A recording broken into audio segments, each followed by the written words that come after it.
The widows who came out in their numbers to receive the items told Drtv News that little did they know that such gesture would ever come their way. They were full of joy and appreciated God Almighty for directing the clergyman Bishop Christian Ide to put smiles on their faces. The widows pledged to be focused and ensure the carve-out are living through the items that were distributed to them. I was very, very happy. I need this thing. See, so many years now when my husband went there, they do all this thing. I'm happy. I thank God. I thank our father, our bishop, that helped me with this one. Managing with my business. I hope for God. They want to be a greater. As a young widow, I'm too young for that widow name. But by the grace of God, God will begin the hustle. Not the small hustle, go here. My children will survive. So I look like not follow the will of God. But today, earlier, the Bishop of Anglican Communion, Warri Diocese, Right Reverend Christian Ide, and Mr. Monday Ataine said the items were distributed to the widows in Warri and its environs as part of measures to lessen the hardship on them. He, however, urged the widows not to sell the items but put them into good use. Others who spoke, including Chief Roslyn Ogene, urged other corporate organizations, including churches, to do same, stressing that by so doing, widows in the society would feel a sense of belonging. Charge the clergymen who gave their names to us in the first place. It is the confidence we have in the clergymen who submitted their names to us that this can empower them. So we have gone back to them to say, look, monitor these people, follow them up, and ensure that the purpose for which these things are given, they are used for that particular purpose. We trust that we will not have this reporting wrong.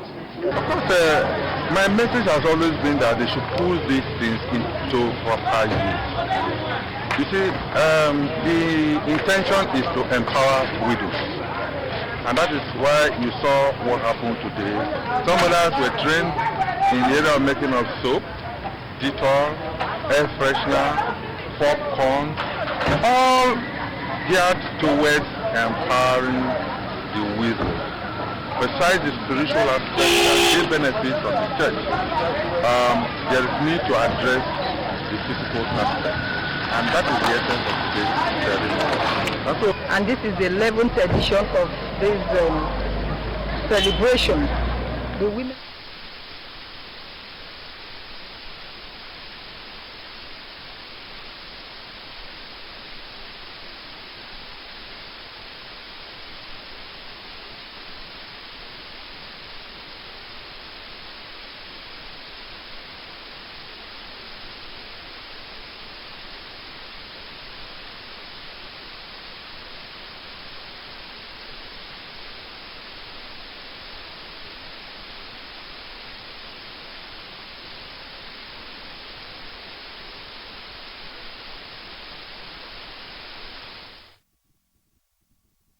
The Urhobo Youth Leaders Association is a foremost group in Urhobo land concerned about promoting the Urhobo cultural heritage as well as ensure peace in all communities of Urhobo land. Addressing leaders of the Urhobo Youth Leaders Association, comprising youth executives from the 24 kingdoms of Urhobo land, the pioneer president of the group, Chief West Adeyo, and his successor, Chief Francis Ario, emphasized the need for Urhobo youths to put the overall interests of the Urhobo people before their personal gains so as to move the Urhobo nation to an enviable height.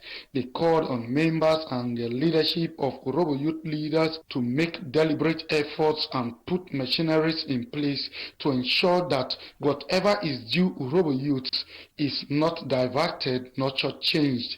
Chief Adeyo and Chief Ario tasked the Godwin Okporoko-led executive to work in unity as well as carry other youth groups along in the discharge of their duties. corruption and bring peace for our land. The advice to them is to able to work together as one.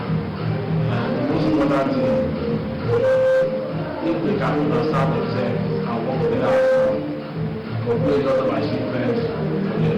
To achieve good governance for us. If you has any problem, we always there. If the government of the state is about to come in, we are always there. We make sure we are not shooting. The president of Oro Youth Leaders, Chief Godwin Okporoko, hailed Chief Adeyo and Chief Francis Ario for the honor done him and promised to fly the flag of Orobo Youth Leaders Association in any given assignment. He sued for unity of purpose among members of the group, promising to immediately take the gospel of peace to all youth bodies in the 24 kingdoms of Orobo land so as to secure a better tomorrow. Chief Okporoko wiped promising the readiness of the Orobo youth leaders to create an enabling environment for investors in the state to do their business in Orobo land, equally appealed to them to do the needful by creating employment opportunities for the unemployed youths in Orobo nation, as well as carry out their corporate social responsibility of developing their host communities. Because it's a series of various meetings in various kingdoms to address the youth. Why it's good for us to work together, why it's good for us to stop causing problems or to stop kidnapping, robbery and everything. That we assure them that we will put more effort to meet with the companies, with other stakeholders to make sure they are appointed to give our boys work to do. Also speaking, the people of Egegi community in the local government area of Delta State have appealed to the state government to prevail on CCC Construction Company to remove their caravans and other company equipment blocking the community access road. President General of Egegi Community Apostle Drtv made this known shortly after the Egegi community residents staged a peaceful protest to draw the attention of the state government to their plight. The reports. Displaying placards with different inscriptions, the Egegi community residents, while carrying out the peaceful protest, said the operation of the CCECC construction company has caused untold hardship to the rural dwellers, as it has completely cut off the only access road in Egegi community. The Egegi Community President General Apostle Drtv, who spoke alongside other members of the community, alleged that several attempts have been made to breach the management of CC Construction Company, but to no avail. Hence, they resorted to staging the protest as a way to show their grievances. Apostle Drtv said the community will continue to stage the protest until caravans and other companies' equipment belonging to CCECC Construction Company are removed from the Egegi community road. This is the only access road to the community, and the only access road to the community cannot be blocked for no reason. The CLO to the company has been playing games for some days now. So we've been trying to meet with the management of the company, but he's trying to hide the management of the company from the community. To beg government, to beg the company when they work this workshop. We know when they block this our road. May they open the road for all. Now beg. Now we say we not come for fight. We don't have problem with the community. We don't have problem with the railway government.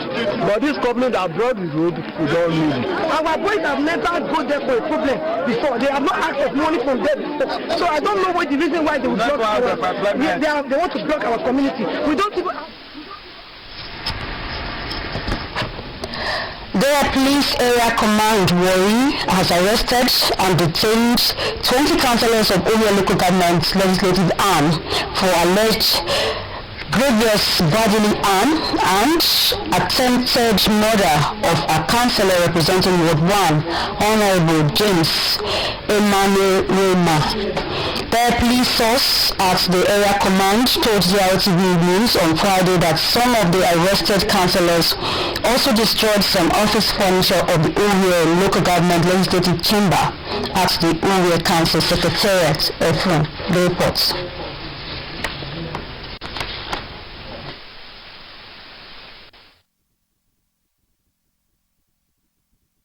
police source told Drtv News that the detained councillors will be charged to court after thorough investigation. The police in Warri Area Command confirmed further that some of the councillors attacked one Honorable James Emanirame at the council secretariat as they attempted to forcefully change the leadership of the OWL local government legislative arm. The police source, however, explained that the arrested councillors could be bailed since the offence is labelled. The police source further gave the names of the arrested councillors to include Victor Okoloba, Efe Ami, Ima Anyam, Phyllis Agomishi, Peace Do, and Atase Nwangwore. Also arrested were Alex Oboro, Pius Eguaye, Valentine Ajoishi, Bishop Agbajo, Yoke Omovie, and Austin Akemu. The councillor, James Emanirame, who was attacked, spoke to Drtv News on the issues that led to his being assaulted by the detained councillors. The councillor representing the good people for one to Alakaba houses.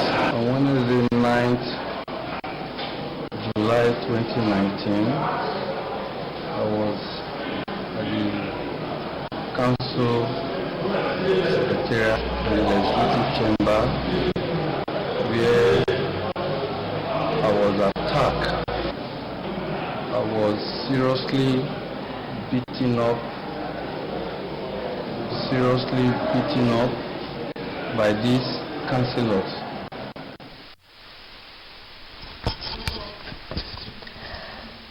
It is said that the Nigerian police is to protect lives and property of the Nigerian citizen. However, cases of unlawful molestation and arrest of innocent citizens put to question the constitutional role of the police. Omonigo Thompson and Mavis Williams, who were allegedly wrongfully arrested on Saturday morning, were at the Ojeba premises of Delta Broadcasting Service Warri to narrate their ordeal in the hands of some policemen who picked them at Jedo community in Opa local government area.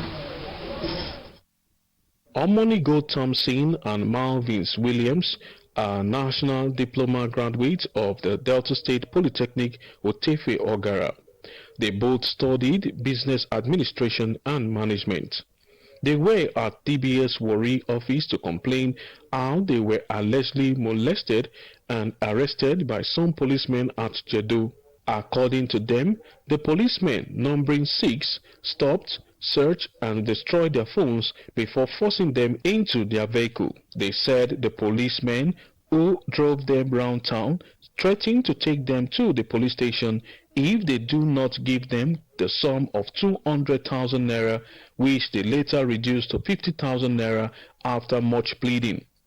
For fear of being detained, Omonigo and Mavis transferred 20,000 naira to one of them by name Sani Mohammed with UBA account number 2050992041.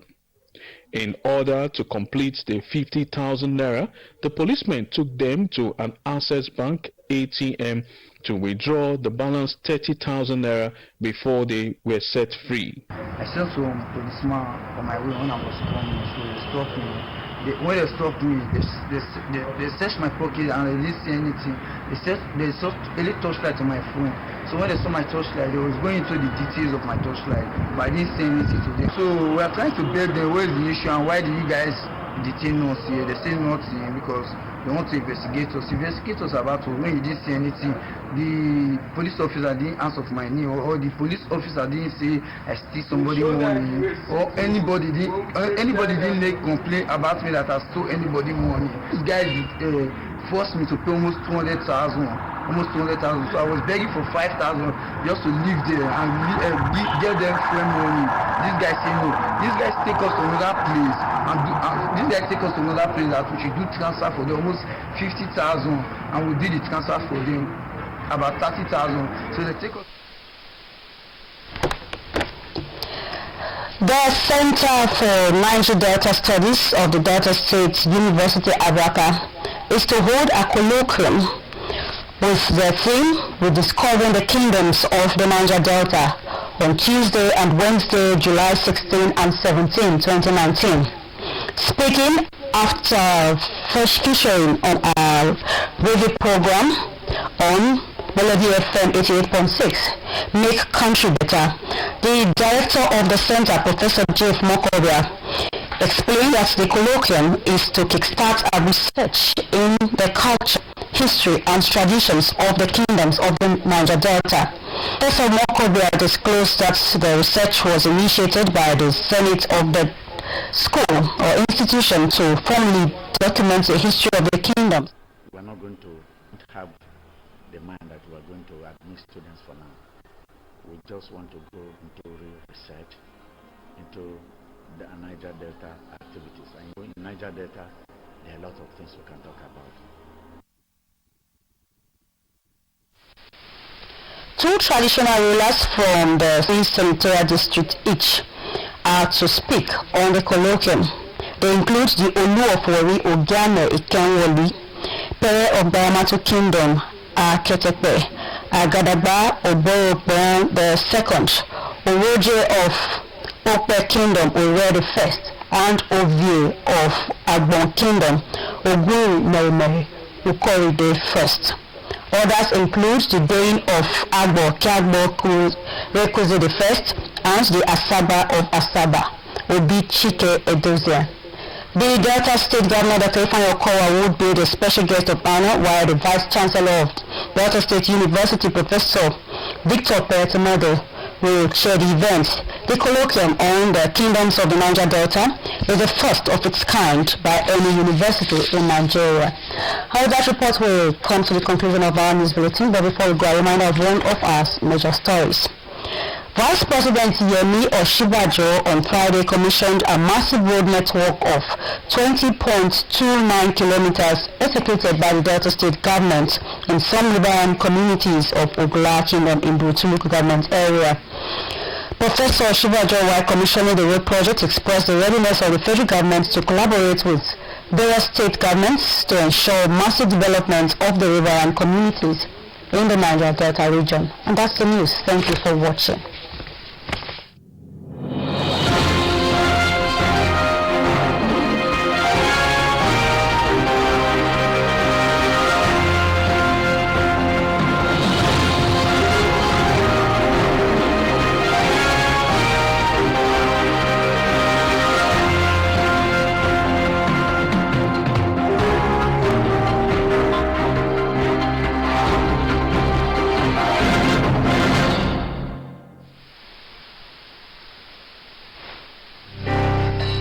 African Broadcasting Network presents the Hour of Deliverance TV broadcast with Pastor Ayo Orishojapo of the Word of Life Bible Church in Warri, Nigeria.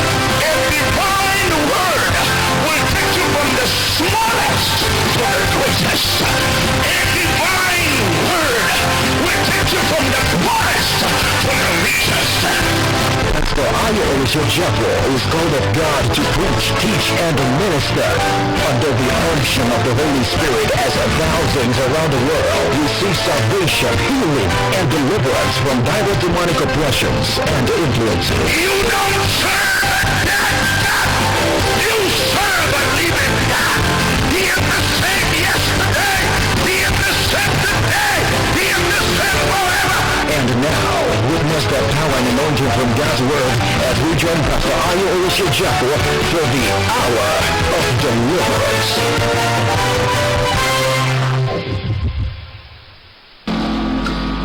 Every misdirection in your life, if I be a man of God, I address that misdirection. I call you back to take your place. In the name of Jesus of Nazareth, step out of misdirection. Step into your direction. I like that. I want you to demonstrate it. I step out of misdirection. I step into my direction. Do it and then add a very powerful amen. The devil is a liar.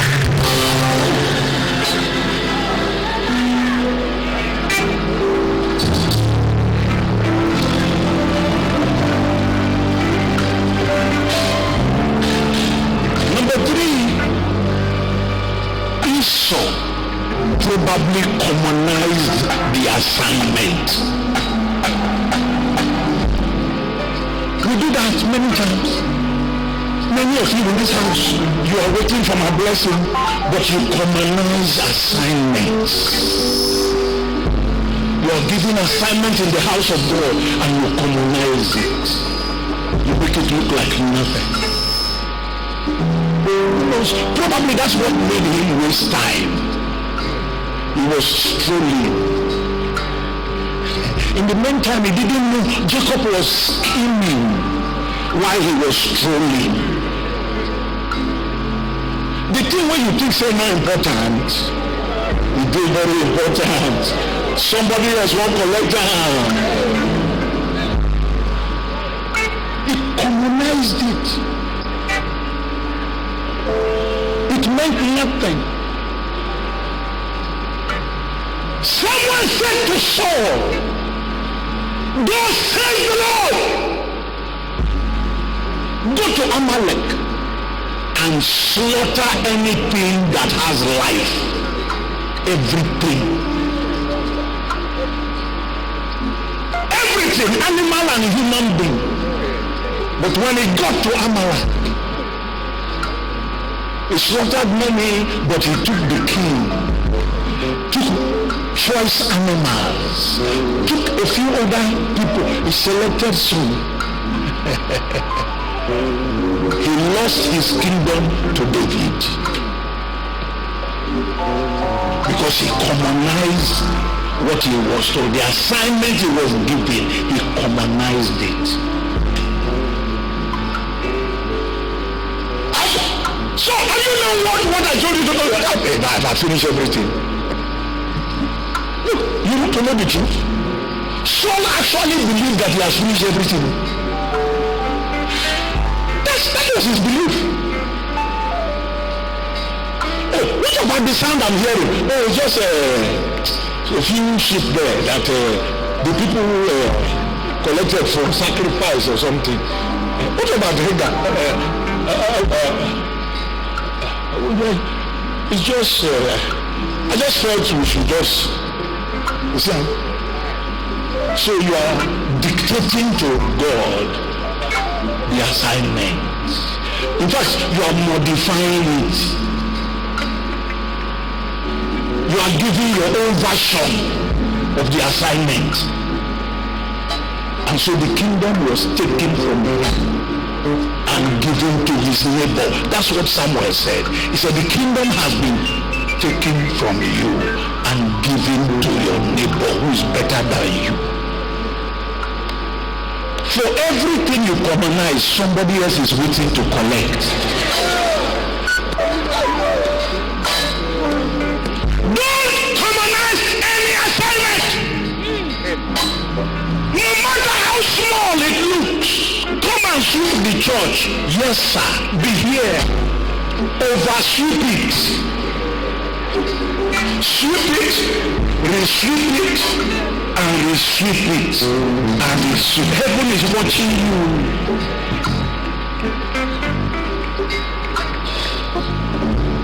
Yes, it is better to overdo the assignment than to underdo it.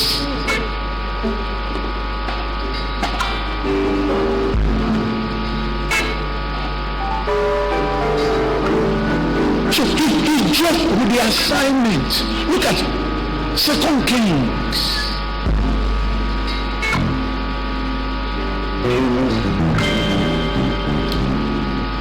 I'm trying to remember this. Jehu. 2 Kings. What chapter is this? It was about Jehu. Jehu was given an assignment and he said to his friend, I know it's verse 16. He said to his friend, come and see my zeal for the Lord. I know it's verse 2 Kings chapter 10 verse 16. 10 verse and he said, come with me and see my zeal for the Lord. Yes! The word zeal also means passion. What is passion? Passion is when a man is driven by a force that he has no control over. Passion. You just can't help yourself. Come and see my zeal for the Lord. Come and see. Come and see my passion. I've been given an assignment. Go to verse 30 and see what God did for Jehu. 2 Kings 10 verse 30. Yes. And the Lord said unto Jehu, yes, because thou hast done well in executing that which is right in my eyes, and hast done unto the house of Ahab according to all that was in my heart, yes, thy children of the fourth generation shall sit on the throne of Israel. Look at that. Jehu was a servant of servants. But God took him from an ordinary